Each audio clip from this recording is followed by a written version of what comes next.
And we are live. Welcome to a new episode of Pokemon Ramble. I'm your host, Hi, and together I'm hosting with. Max. That's right. And we will continue our journey through the Pokemon world in reverse. But first, we're going back in time. Why are we going back in time, Max? Well, how about you tell me? Um, because it's a whole another region if you go back in time. Because we are going to the Sinnoh region, but it's not a Sinnoh region. It's called Hisui. Yeah, it's the region as we find it in the Legend of Arceus game. Because Pokemon God decided to bring you back in time to save it. I mean, Arceus decided to send you back in time to save it. That's what I'm saying. Pokemon God. Oh wow, I'm deaf. That's a really good start. Right? So God decided to move you to there, and you have no idea what's going on. You have no, but you suddenly get a smartphone in the past. That's cool. I mean, I loved everyone's initial reaction. Like, what's that device you have in your hand? Like, I've never seen that before. the Arceus phone, or the Arceus phone, how you pronounce it. I mean, I think the official pronunciation is Arceus because it would have Rs in it, and they didn't like that very much. That's why I rather say Arceus, because there's. But at the same time, they do have the RKS system in Sun and Moon on Type Null, if you remember, and Silvally. Yeah, that's so true. I'm kind of on the fence now about how to pronounce it. I just don't care. Honestly. That's how I approach it. I don't care. I just said it like that, and whoever wants to fight me about it, I don't gonna fight back. Just enjoy how you say it. But yes, Pokemon God brings you back in time, and you meet Professor Lavington. Lavington, yeah, that's the one. Lavington, and he's like a cool hippie professor guy. With a cool hat, and he has 3 starters that got loose, and you have to help him catch him. Which starters are they? On the top of my head, it's Oshawott, it's Cyndaquil, and it's damn. Really, you don't know the third one? I'm getting old. Yeah? No, I kind of forgot actually. Do you need a hint? Yes. He has a bow tie. Oh wait, oh yeah, Rowlet. It's Rowlet, of course. Exactly. Of course, it's Rowlet. Yeah, that was weird to have starters from different regions over there, because there are no Sinnoh starters at the beginning of the game. You eventually find them in the wild, but you will start with one of those 3. So you have to catch all 3 of them, and then you can decide which one you take.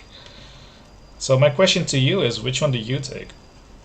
Well, I thought it actually was a very hard pick, especially considering the new forms that they had gotten. Like, of course, I spoiled myself, and I went to look instantly at what the new designs looked like. Cheater. And they looked really good. They all looked really good, especially the Pokemon that actually needed like a new double typing, needed some changing up in the moves. I mean, I really liked that. Yeah. But at the same time, I still don't like Oshawott. Never have, never will. So I don't know. I think I went for Cyndaquil, and I doubted going for Rowlet. Mm-hmm. But I don't know. I'm just a Cyndaquil fanboy, probably because of Hard Gold, Soul Silver. I always choose Cyndaquil there as well. I mean, not a bad choice. I chose the same one, so I chose Cyndaquil as well. Also, partly because of nostalgia. I was like, oh, I've seen this guy in a while, so hey, I'm gonna bring him back. Yeah, I think that's the best way to describe it. Like, I haven't seen this guy in quite a while, so I'm just gonna. I mean, Rowlet I've seen, Oshawott I've seen, so yeah, you know what? I'm going with my guy. Fun other fact: in Pokemon Sleep, I found a shiny Cyndaquil, by the way, so that's pretty dope. Really? Yes, I did. I Nice. have it in my team actually. So, but that's here or there. The other reason I chose Cyndaquil was because Fire Ghost I thought was intriguing, indeed. Typhlosion got a cool upgrade. He looks more droopy and sleepy, but That's the one thing I kind of dislike. Like he looks really droopy and not all there. yeah, but I mean, he kind of reminds me of the professor because he's also kind of chill guy. So I was like, that fits. That fits. I understand. Basically, he has all the chill Pokemons with him. I see. I see. But yeah, so how did you experience Hisui? Like, what did you find about it? Like, what intrigued you? Well, something nice to mention is that I do like that at the start on the Obsidian Highlands, which is the first area that you unlock, the same Pokemon that appear on the very same route, on the very first route in Diamond and Pearl, actually are there, which I think was a really nice touch. Yeah. Did also remind me immediately of the lack of diversity that Diamond and Pearl had on some of these routes, but it was really nice to see those Pokemon back. Yeah. I think also there's Eevee and other Pokemons that you can find eventually if you go a bit further.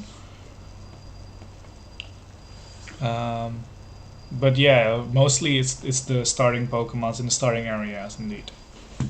Yeah, exactly.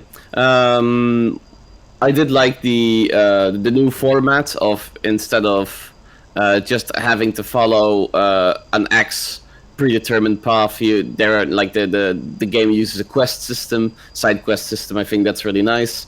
I Yeah. mean, every single RPG is kind of reliant on having such a system. I think the one problem that this game has is that maybe it's just me. Like I didn't even try to get over leveled, but I just wanted to try to catch everything, and I got over leveled like pretty much right off the bat, and the game never really crawled back into my range, and that's without me trying to get over leveled. Yeah, that's you level very easily indeed. I noticed that too. The other part of it is um, the catching mechanic is fun. I mean, you can sneak up on Pokemons and give them berries and whatever to distract them, even smoke bombs and stuff like that. So you feel more like a ninja, I guess. It's not. I mean, while I really did like the addition of these new mechanics, at the same time, I also probably never really used half of these mechanics because they were really convoluted and made stuff more difficult than they really had to be. Yeah, that's true. But this was their first attempt and also their last attempt so far Probably, yeah. to make a Zelda-like Pokemon game. I heard a lot of people were on the fence about it. Other people really loved the game. Um, to me personally, I love the change because it felt like a whole new experience with Pokemon. Um, but also you see some familiar faces in different forms because they're like their ancestors. So that the designs are based on characters that you already met in the Sinnoh region. Yeah, Uh, exactly. I like that part. Like the commander is basically an ancestor of Professor Rowan, and Volo is ancestor of Cynthia, etc., etc. You have all different characters who, oh, you're kind of familiar, but you're still different. That's cool. I mean, especially because based on their role in the story, like you Mhm. would think, like, oh yeah, this guy's obviously gonna be a criminal because it's like the forefather of Commander Mars from Diamond and Pearl. But then you're like, wait, what the hell? This is the forefather of the Ice Gym leader. Why is she a thief? You know, like Exactly. they didn't hold on to the stereotypes from the characters we know from the first games. Favorite ancestor? Well, actually, can't really say since I don't think all of them are getting that much screen time. That's I mean, I true. did like the guy looking like Professor Rowan, but he acts. I mean, can't even really say if he acts like Professor Rowan or not, because Professor Rowan himself only gets like a few lines in the original games. He has more lines than Professor Rowan, actually. I think, if I I mean, remember. when picking the main character and meeting the other characters, I was like, "Hey, nice. That's like that's Dawn's foremother," and then she gets like no lines for the almost entirely the game. Like she is present in most cutscenes, and then she just gets no lines. Yeah, and the same if you have played the girl character. It's Ray, I think its name. That's the forefather of the guy character, indeed. And what I noticed was that you only really interact with them in cutscenes, and you don't see them walking around or in the starting area. Like they are not there. It's a bit weird. I mean, it feels like they've got, but even like you can talk to the professor in his lab at least, and I feel like this guy just has nothing to add, like No, in its entirety. I mean he has a cool design, I think, but next to that, he doesn't do much. Indeed, I agree. That's but I feel that's the thing in these areas, like when this game came out and the games before that, the professor are rather insignificant all the single time. I mean, I do like that. Like the professor at first was like really used to propel the story forward, but it was like always the same. Like Professor Oak asking you to get that parcel Yeah, in Pewter of Viridian, and then having to walk back. Same with Professor Elm, Professor Birch getting chased. yeah. And Professor Rowan at the start of Diamond and Pearl says, "Hey, don't go near the water. It's very dangerous." Like it's it's always the same in that sense. So I'm kind of happy that they're trying to let go of the whole Professor starts your story bit. No, that's very true. I mean, he still kind of starts your story next to the Pokemon God, of course, but he does give you started fairly fast, and after that he just like, oh, how is your research going? So he's kind of in the field as well. I mean, like if you look at what you're doing, so I feel like he's at least in that sense involved. Like he's helping with your research and he's collecting the data of it. But indeed, next to that, he doesn't do much in the storyline because he's only a mechanic where you can. Oh, you're gonna go back to town. Okay, so what did you find? And oh, okay, you fought this guy this many times. Cool, stuff like that. So it's I agree. He's not adding too much, but he is. Also, he's from another region, I believe, so that's a cool thing. Who the Professor Rowan? No, Professor Levington. Oh right, yeah, but they're all from different regions. Like they're a settlement based on different peoples from different regions. Yeah, that's what I love. Like the story of like, oh, okay, so they all came to this country to settle and create their own city and even expand and do the research in that area. Like, oh, what type of Pokemons are here? Oh, what are you doing? Oh, we are afraid of them at first. So that's also pretty interesting, actually. It's a whole different contrast from the games you normally play, where we are lovey-dovey, happy with all the Pokemons around us, even though they're Um, wild Pokemons. yeah, looking at the time period, like it's really hard to say where exactly in time we are. But I do think that it's kind of a stretch that in like maybe a couple hundred years, especially with how close Pokemon already are in this like time frame, seeing as most people already have their own Pokemon, and they're still like, oh yeah, Pokemon are so dangerous. But I'm like, but like half the town already has their own Pokemon. You already have developed Pokeballs, like they're already very much domesticated. And for some reason, we're still told that Pokemon are so dangerous, and all that kind of I don't know. I don't know what to think of that exactly. I think because someone got attacked by angry parrots. That's why. Yeah, maybe. That's a new mechanic that they added as well. Like, oh, some Pokemons are docile when you meet them, and some are very aggressive when they meet you. So it's a whole different contrast than you played before. Oh, you encounter a Pokemon, you're fighting it, you're battling it, you're catching it, and that's it. No, they have personalities, kind of. And apparently, Paris is a savage, so that's interesting. Yeah, I really liked they had Powdens Yeah, in the sand area yeah, that would literally just nah man, I'm just chilling, just leave me alone, I'm just chilling. exactly. Just like, what's up, dude? Yeah, no, that's what I liked when they tried and changed a lot. I think they maybe went too fast for some people, but for me, I loved it. I loved what they tried to do, trying to be, oh, this is our version of Breath in the Wild game. We're gonna go out of our comfort zone for once, and we let another developer make the remakes of Diamond and Pearl. Yeah, I mean, as I said in the previous video, like I really think that Pokemon is a tried and true, formula that just gets repeated instead of using whatever assets you have in terms of original designs. And Right? this game does make an attempt to change some of that, but I feel like for some reason, for some people, they change too much, especially like the catching mechanics and how you travel the world and stuff. And for some other people, they didn't change enough. And I'm one of those people. Like actually, like I really hoped we would just get a Breath of the Wild Pokemon ripoff. I think that No, the yeah, amount of new mechanics that could have been introduced would have made it all way more interesting.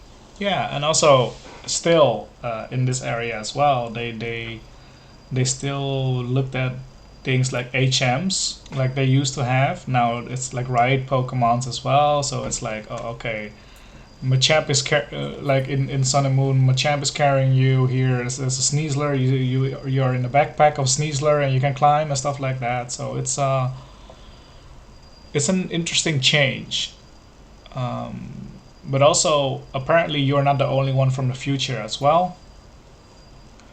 Yeah, I mean, we run into one of the battle subway from Black and White. Yep. One of the attendants of the battle subway, which I found really interesting because they've been doing that more now. Where in Sun and Moon, you would run into Annabelle from the battle tower in Emerald, It's true. and I That's think it's true. really strange because these are really arbitrary characters to suddenly let return, Yeah. and it really doesn't help. They like it's the same with like any other new character right now. I mean, I don't feel like all these characters add too much, which I think is a shame because like what are they there for then? True. It's all filler. That's the whole thing of the games, and partly also, oh, this character could be interesting in an anime episode or something like that. So let's add it in the game. I feel like that's also like that kind of. For example, the Elite Four, the gym leaders, they have way more personality and interesting stories in the anime than in the game. Because the game is like, oh, okay, you challenge me, okay, hello, bye, and then you never see that guy again. I don't know. I think the manga expands on the gym leaders in a way more interesting way than the anime ever would. No, it's true. I think there's Like still. even in the games, I really liked Heart Gold and Soul Silver because when you were chasing off to get the gym leaders' phone numbers, Yeah, you all see them do something personal. Like Whitney is busy shopping, yeah, and Misty is on a date. Like it adds a little spice and some detail to these characters' lives, where instead of being a challenge them once and completely forget them after character, like it's been in most games, these like it shows that these are people too, yeah, and I and really like that. that's true. Also, I love that this game doesn't have any gym challenge mechanic per se. You just have to collect, I think, most of the data, and then you can go to the next area and stuff like that. So the missions are basically your gym badges, and you have to stop some big Pokemons. So it feels more like an adventure and not, oh, I'm doing a bit and trying to be the champion or something like that. Because some trainers in this game are more ridiculous than others, and they show by rank. Like the ancestor Professor Rowan is a pretty good battler, but he's the one who's saying, "Oh, they're dangerous," la la la la. But if you look at his team, it's like, if they're so dangerous, why do you got a whole squad of them? And why are you so strong? Yeah, exactly. Yeah, I think I said this before, but I don't really know what to make of it. Like, it makes the whole, yeah, they're dangerous, so you shouldn't associate with them. It just makes it sound more implausible. Yeah, Seeing as how easy, like, they're using the Pokemon for farmland work. They're using the Pokemon to like I think like the clock tower is a Pokemon. I think Pokemon is already hugely embedded in the architecture, where Team Galaxy's building even has, like there's Magikarp on there. I feel yeah, and so they act like they are dangerous, but they're like still researching them and doing their best to yeah, if Pokemon are coexist. the enemies of mankind, as Professor Rowan's ancestor would have us believe, then why are they embedded in culture so much? Why does literally everyone have a Pokemon? I also think he changed his tune a bit at the end when you go to Dialga or Palkia. He'll be like, oh, okay, Maybe I was wrong. I was wrong. And also, the Diamond and Pearl clans were interesting add on. I think those were kind of the teams in the story, but they are not per se bad. They just kind of hate each other. Yeah, I mean they're just kind of there, Like I don't know, it just feels like they're there to color the white space that the map otherwise would have been. Yeah, I think I think if you develop this game a bit more and their backstories, maybe see their headquarters, maybe stuff like that. I think you can make it a way cooler teams, like that they really feel like a tribe. Yeah. But now it's just like, oh, the leaders are a cool design and that's it. It's like, okay, yeah, that's fun. That's cool. Oh, you can pick between Diamond or Pearl, okay, and then you get that legendary. I see what you're doing. So, oh, okay, I go with this guy. Oh no, go with this girl. It's like, yeah, but the choice doesn't really matter because you can catch them both anyway. Only one has the origin form. So that's also interesting. What I feel is interesting is that they really, really try to get off their usual mechanics and stuff like that, and for once really try something new. They didn't copy something from Pokemon Shield and add it in there or something like that, or Sword of Shield. They really went for a new game. I really hope the Pokemon Company tries that more often. Yeah, that's exactly what I'm worried about because I think a while ago they added reviews on something like it's like Glassdoor, but it's for game developers. Mm-hmm. And the bottom named companies were the Pokemon Company and Game Freak, and the prime reasons that were listed were actually the fact that these people apparently have no idea what they're doing, but they do what they'll do because it sells anyway, like exactly as I've been telling. Yeah, for sure. We've been hashing that point every single episode almost, I feel like. And it's true. But I think with this game, at least they tried to step out of their comfort zone. Yeah. And they tried new mechanics, new battle systems, catching systems that I really liked. The thing also they eventually incorporated in Pokemon Home, so you can even move some Pokemons back and forth from Home to Sword and Shield even, but then it will be like a strange ball and then it's a green ball, I believe.